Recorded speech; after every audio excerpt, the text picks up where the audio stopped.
পুরো মধ্যপ্রাচ্য জুড়ে বাজছে তৃতীয় বিশ্বযুদ্ধের দামামা, আর এরই মধ্যেই আমাদের হাতে এসে পৌঁছেছে গুরুত্বপূর্ণ আন্তর্জাতিক সংবাদ। শুরুতেই শিরোনাম: সিরিয়ায় শান্তিপূর্ণ ক্ষমতা হস্তান্তরের সমর্থন আরব লীগের। এরপরেই জানিয়ে দিব অধিকৃত গোলানে বসতি স্থাপন দ্বিগুণ করেছে ইসরায়েল। এরপরেই জানাবো সিরিয়ার পথ বন্ধ, হাতে অস্ত্র পাওয়ার নতুন উপায় খুঁজছে হিজবুল্লাহ। এদিকে ইরানের উপর মার্কিন চাপের ব্যর্থতা এবং ইসরায়েলি হামলা অব্যাহত থাকার আভাস।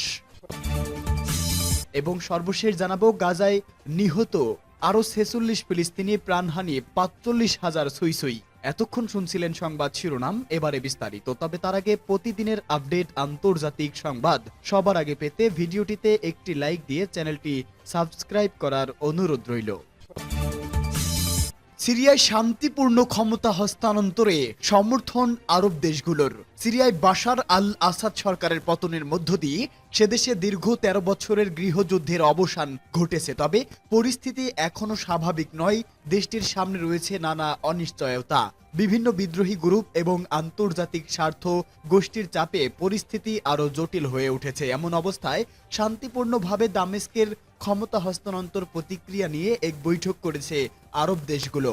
কাতার ভিত্তিক সংবাদ মাধ্যম আল জাজিরা জানিয়েছে, আরব লীগের উদ্যোগে এই বৈঠকের আয়োজন করে প্রতিবেশী দেশ জর্ডান। এতে অংশ নেয় জর্ডান, সৌদি আরব, ইরাক, লেবানন, মিশর, সংযুক্ত আরব আমিরাত, বাহরাইন ও কাতারের পররাষ্ট্রমন্ত্রীরা। বৈঠকে সিরিয়ায় শান্তিপূর্ণ ক্ষমতা স্থানান্তর প্রক্রিয়ায় সমর্থন দেওয়ার বিষয়ে একমত হয়েছে আরব লীগের দেশগুলো। বন্দর নগরী আকাবায় অনুষ্ঠিত বৈঠক শেষে এ ঘোষণা দিয়েছে তারা। যৌথ ঘোষণায় বলা হয়, সিরিয়ার নতুন সরকারকে অবশ্যই অন্তর্ভুক্তিমূলক হতে হবে এবং সব রাজনৈতিক ও সামাজিক শক্তির প্রতিনিধিত্ব থাকতে হবে। যৌথ ঘোষণায় সিরিয়ার বিদ্রোহীদের সতর্ক করে দিয়ে বলা হয়, নাগরিকরা যেন জাতিগত, গোষ্ঠীগত ও ধর্মীয় বৈষম্যের শিকার না হন।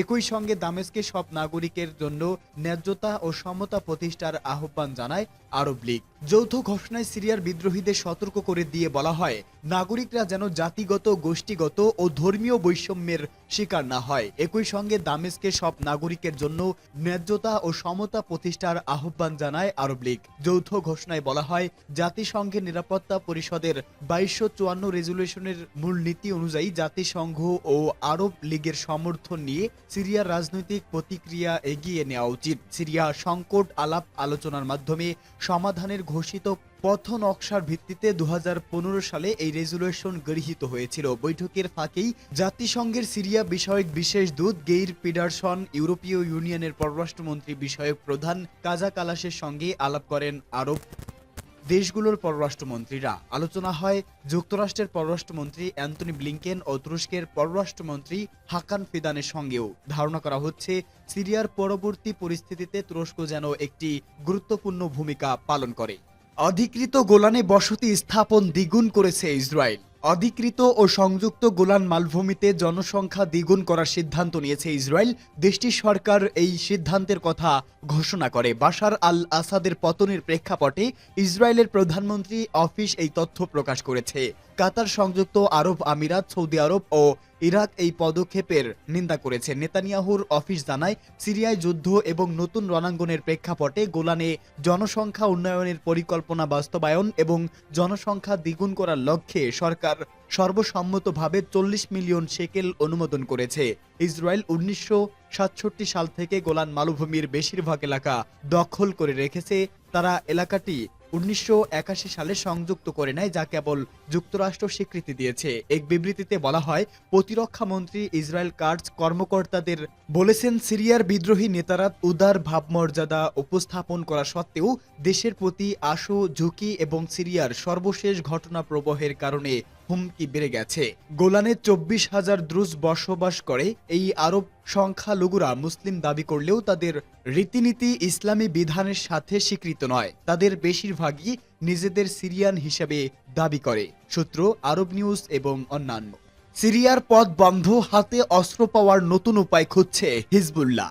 সিরিয়ার মধ্য দিয়ে অস্ত্রের চালান হাতে পাওয়ার পথ বন্ধ হয়ে গেছে বলে জানিয়েছে লেবাননের শিয়া সশস্ত্র গোষ্ঠী হিজবুল্লাহর প্রধান শেখ নাইম কাশেম। সেই সঙ্গে অস্ত্র হাতে পাওয়ার অন্য উপায়ও তারা খুঁজছে বলে জানিয়েছেন তিনি। আসাদের শাসন আমলে ইরান সমর্থিত হিজবুল্লাহ সিরিয়া হয়ে ইরান থেকে অস্ত্র ও সামরিক সরঞ্জাম আমদানি করত। এই পথে ইরাক ও সিরিয়ার সীমান্ত পেরিয়ে লেবাননে পৌঁছাতো, কিন্তু ৬ ডিসেম্বর বিদ্রোহীদের ইরাক সীমান্তে দখল নেয় এবং ২ দিন পর রাজধানী দামেস্ক দখল করে। টেলিভিশনে প্রচারিত এক বক্তব্যে নাঈম কাশেম বলেন, এই মুহূর্তে আমরা সিরিয়া হয়ে অস্ত্র সরবরাহের পথ হারিয়েছি, তবে এটি আমাদের চলমান প্রতিরোধ আন্দোলনের ক্ষেত্রে একটি সামান্য বিষয় মাত্র। নতুন সরকার ক্ষমতা এলে হয়তো এই পথ আবার সচল হবে, নাইলে আমরা অন্য উপায় খুঁজে নেব। আসাদ সরকারকে সহায়তা করতে ২০১৩ সালে বিদ্রোহীদের বিরুদ্ধে হিজবুল্লাহ গোষ্ঠী সিরিয়ার যুদ্ধে অংশ নেয়, তবে গত সপ্তাহে বিদ্রোহীরা দামেস্কের কাছাকাছি পৌঁছালে হিজবুল্লাহ তাদের যোদ্ধাদের সরিয়ে নেয়। আহমেদ আল সারা ওরফে আবু মোহাম্মদ আল জোলানির নেতৃত্বে বিদ্রোহী গোষ্ঠী হায়াত তাহরির আল শাম বা HTS সিরিয়ার দীর্ঘদিনের শাসক বাশার আল আসাদকে ক্ষমতাচ্যুত করেছে, যার মাধ্যমে সিরিয়ায় আসাদ পরিবারের ৫ দশক ধরে চলা কঠোর শাসনের অবসান ঘটছে। নাঈম কাশেম বলেন, সিরিয়ার নতুন সরকার স্থিতিশীল না হওয়া পর্যন্ত আমরা তাদের নিয়ে কোনো মন্তব্য করতে পারছি না, তবে আমরা আশা রাখি লেবানন ও সিরিয়ার জনগণ এবং তাদের সরকার সহযোগিতা বজায় রাখবে। তিনি আরো বলেন, আমরা আশা করি নতুন শাসক ইসরায়েলকে শত্রু হিসেবেই বিবেচনা করবে এবং তাদের সঙ্গে সম্পর্ক স্বাভাবিক করবে না। আর এই বিষয়ের উপর নির্ভর করে সিরিয়ার সঙ্গে আমাদের সম্পর্ক প্রকৃতি। লেবাননের দক্ষিণ সীমান্ত প্রায় ১ বছর ধরে ইসরায়েলের সঙ্গে হিজবুল্লাহর সংঘাত চলছে। গাজা যুদ্ধের প্রেক্ষাপটেই এই সংঘাত শুরু হয়। চলতি বছরের সেপ্টেম্বর মাসে ইসরায়েল বড় আকারের অভিযান চালিয়ে হিজবুল্লাহর শীর্ষ নেতা ও হাজারের বেশি সেনাকে হত্যা করেছে। পাশাপাশি লেবাননের কয়েক হাজার সাধারণ মানুষও এই সংঘাতে নিহত হয়। ইসরায়েল লেবাননের বিভিন্ন অঞ্চলে ব্যাপক ধ্বংসযজ্ঞ চালায়। শেষ পর্যন্ত নভেম্বরের শেষ দিকে যুক্তরাষ্ট্রের মধ্যস্থতায় একটি যুদ্ধবিরতি কার্যকর হয়। ইরানের উপর মার্কিন চাপের ব্যর্থতা এবং ইসরায়েলি হামলা অব্যাহত থাকার আভাস। আমেরিকার প্রকাশনা ন্যাশনাল ইন্টারেস্ট এক প্রতিবেদনে জানিয়েছে, মার্কিন যুক্তরাষ্ট্র ইরান বিরোধী সর্বোচ্চ চাপ প্রয়োগের নীতি অব্যাহত রেখে কোনো সাফল্য অর্জন করতে পারবে না। সিরিয়ায় ইহুদিবাদী ইসরায়েলের অব্যাহত হামলা, বহুমেরু কেন্দ্রিক বিশ্ব গঠনে বলিভারিয়ান জোটের সমর্থন, আমেরিকান বিশ্ববিদ্যালয়গুলোতে আন্দোলনকারীদের ব্যাপকভাবে দমনের বিষয়ে ওয়াশিংটন বিশ্ববিদ্যালয়ের অধ্যাপকের বিবরণ, সিরিয়ায় তুরস্কের কর্মকাণ্ডের বিরুদ্ধে জার্মানিতে কুর্দি আন্দোলনকারীদের বিক্ষোভ এবং সিরিয়ার সন্ত্রাসী গোষ্ঠী হায়াত তাহরির আর শামের সাথে মার্কিন যুক্তরাষ্ট্রের সরাসরি সম্পর্ক থাকার ব্যাপারে মার্কিন পররাষ্ট্রমন্ত্রীর স্বীকারোক্তি। মার্কিন যুক্তরাষ্ট্র ইরান বিরোধী সর্বোচ্চ চাপ প্রয়োগের নীতি অব্যাহত রেখে কোনো সাফল্য অর্জন করতে পারবে না।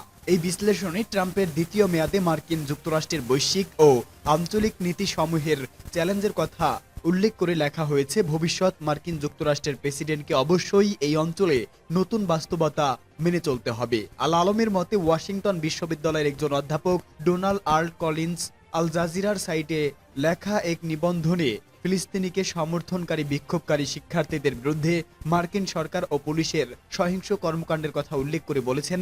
তিনি বলেন, বর্তমানে আমেরিকান বিশ্ববিদ্যালয়গুলোতে সবচেয়ে বেশি দমন অভিযান চলছে। গাজায় নিহত আরো ৪৬ ফিলিস্তিনি, প্রাণহানি ৪৫,০০০ সুই। ফিলিস্তিনের গাজায় বর্বর ইসরায়েলি বাহিনীর হামলায় গত ২৪ ঘন্টায় আরও অন্তত ৪৬ জন নিহত হয়েছেন। এতে করে উপত্যকাটিতে মোট নিহতের সংখ্যা প্রায় ৪৫,০০০ পৌঁছে গেছে। এ পর্যন্ত মোট মৃতের সংখ্যা বেড়েছে ৪৪,৯৭৬ জনে।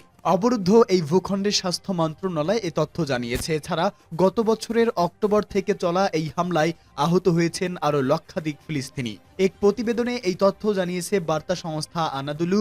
ফিলিস্তিনি স্বাস্থ্য কর্তৃপক্ষ মনে করছে, গাজা উপত্যকা জুড়ে ধ্বংস হওয়া বাড়ির ধ্বংসস্তূপের নিচে এখনও ১০,০০০-এর বেশি লোক নিখোঁজ রয়েছে। মূলত গাজায় অবিলম্বে যুদ্ধবিরতির দাবি জানিয়ে জাতিসংঘের নিরাপত্তা পরিষদের প্রস্তাব সত্ত্বেও ইসরায়েল অবরুদ্ধ এই ভূখণ্ডে তার নৃশংস হামলা অব্যাহত রেখেছে।